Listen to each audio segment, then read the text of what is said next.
Maningibona ngizonitshayela kuzoshisa isigubhu namhlanje. Maningibona ngizonitshayela kuzoshisa isigubhu namhlanje. Maningibona ngizonitshayela kuzoshi. Angithi simnandi. Yo yo yo. Angithi simnandi, ngithi simnandi. Dubalambu maseve. This week we are in the Mercedes Benz V-Class V300d and we're gonna have a conversation.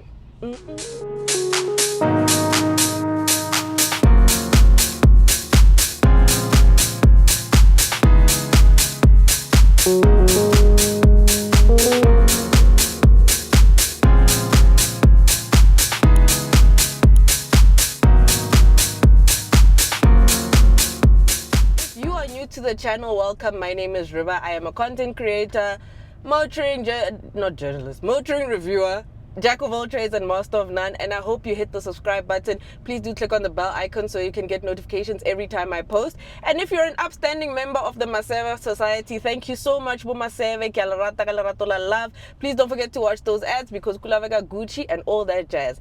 Now let's get into the V300 V3 Clipper. On the exterior of the V300, so this is the new one from the one we drove last year around this time. Very much improved. Looks a bit newer. That's definitely what people have been asking about. It has been a bit long in the tooth, this car, so they did quite a lot of upgrades to it, and I think it looks really, really good on the exterior. You have a large radiator grille, this big grille in front that also illuminates at night. You also have multi-beam headlamps, you know, and it's just very much a bus. For me, it looks a bit like an electric vehicle. I think the front has been softened up quite a bit, doesn't have the sharp lines it used to have. So it does look like an EV for me. I mean, if you call this the EQV, I wouldn't be surprised because it really does look like an EV. When you move on to the rear, you have a bit of an engraving of the Mercedes Benz logo just by the rear window at the bottom there. V300d badging, the Mercedes Benz badge. You know, it has an electric tailgate, which is nice because I feel like this tailgate is probably very, very heavy.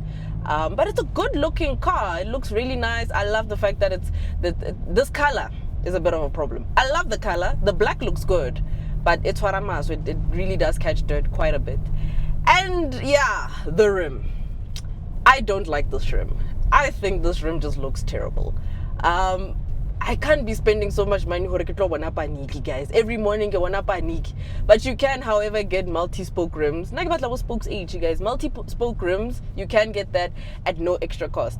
So I personally, I'm not a big fan of these monoblock rims. I think people do like them. I don't understand.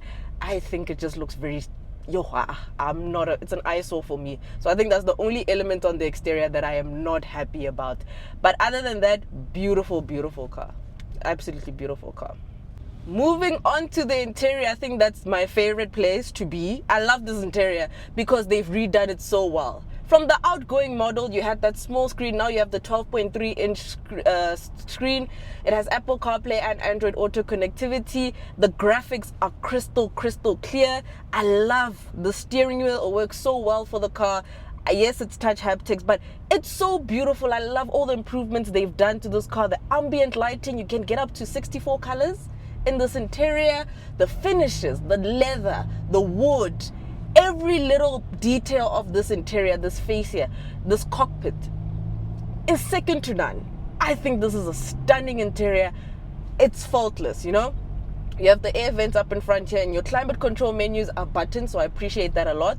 Just below the climate control menu, there are buttons where you can open each side of the door, so it makes it easier for passengers as well, because you as the driver can just open and close from the center console. You have the trackpad as well. Haven't been using it much because I use this touchscreen quite a lot more. And yeah, everything feels good and very nice to touch. You have a bit of the suede material on the roof lining, which just gives this car a very luxurious and a very inviting and premium interior. You have heated and cooled seats, not only in the front for the driver and passenger, but for all the occupants. So every single occupant in this vehicle has heated or cooled or ventilated seats, by the way. Yeah, and then going back to the front, on the bottom here, you have two USB-C ports. You have two cup holders as well. And I love the door bins in this car. Very spacious, carries everything well. Beautiful. The seats are electrically adjustable. I like that. You have armrests as well. beautiful, beautiful, luxurious, comfortable. You also have like a bit of a tray behind me, myself, the driver, and the passenger. So if you want to work or japai or whatever, if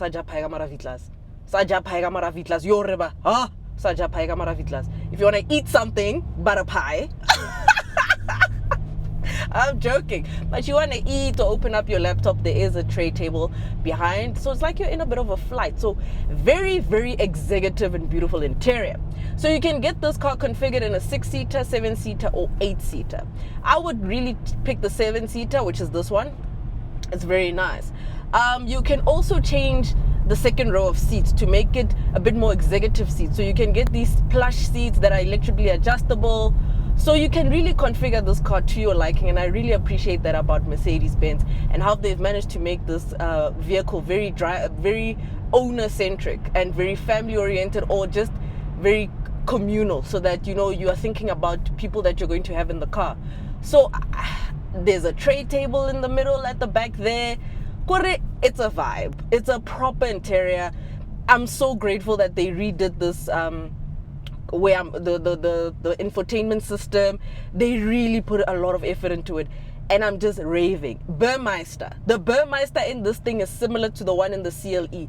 Huge improvement from the Burmeister sound systems I've experienced in older Mercedes-Benzes. This is it. This interior is phenomenal, man. Oh, awesome roerend. Net awesome roerend. Where?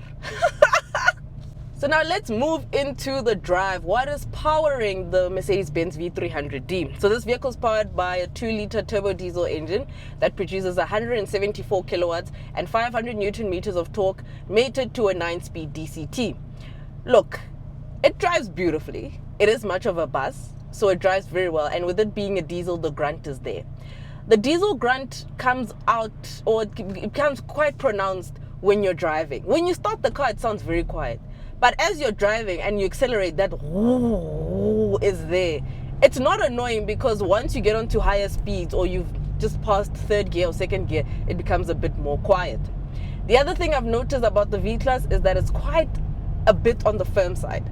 It's a bit on the firm side. So yeah, you kind of just do feel the stiffness of the vehicle. However, I'm not too mad at it, because considering the size, I think it will be expected. So driving wise, I'm not disappointed at all. It drives well.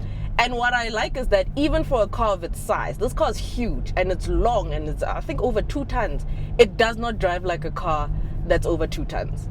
It does not, it's really nimble. It's agile. Overtaking is simple. Changing lanes is quite simple. It's a very pleasant and graceful drive. And it's a car that I think just speaks for itself. And it's so, like, I can't get over the fact that it's so graceful to drive. Even with it being a bus, it's absolutely graceful to drive. Noise insulation is absolutely stunning also. You don't hear much of what's happening outside. And it's really well put together. The fuel consumption in here is absolutely amazing. I'll put all the figures on the screen for you. I think I never have an issue with a diesel Mercedes-Benz or a diesel BMW, because you can get up to 800 to 1,000 kilometers of range.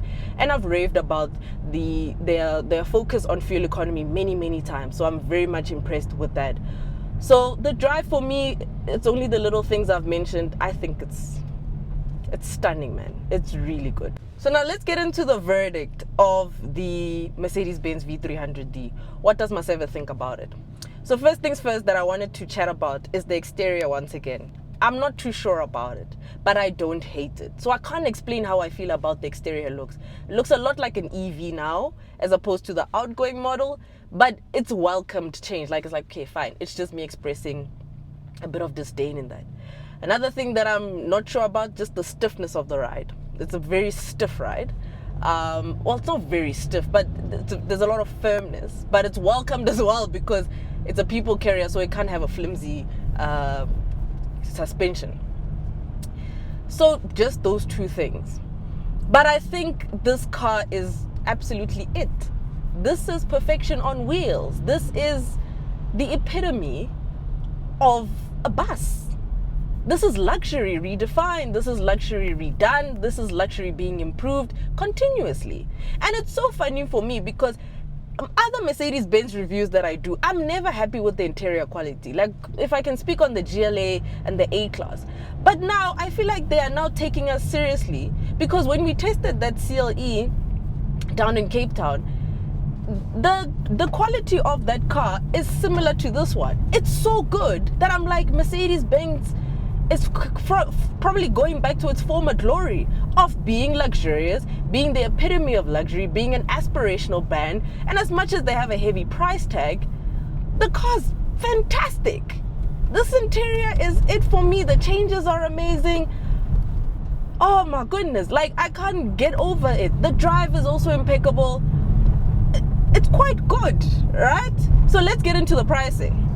So this vehicle is priced at just over 2.2 million.